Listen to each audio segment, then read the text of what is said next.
Well, I started a project and I wasn't going to record any of it, but I figured why not. So what this is the 94 Dodge Dakota. I've had it for a long time. It has been sitting in the backyard for 7 years.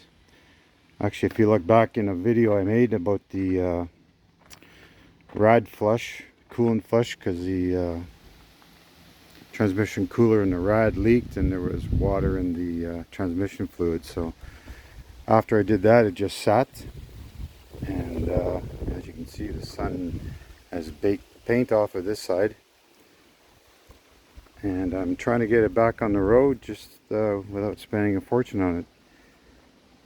So I've already done some cutting with the rust, getting the rust out of here, and the bed is not in a great shape.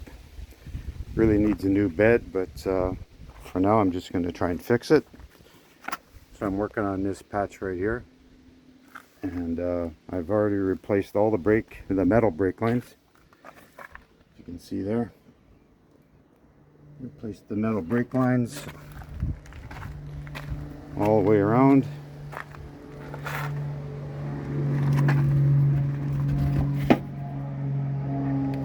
So those are working good.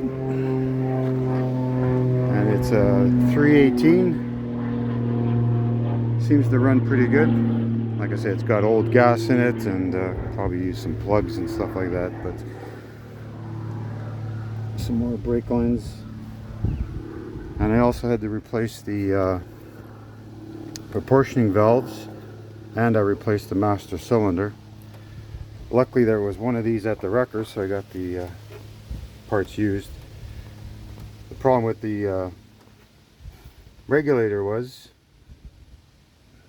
I couldn't get any fluid to the back brakes, so I replaced those components, and now it's pretty good.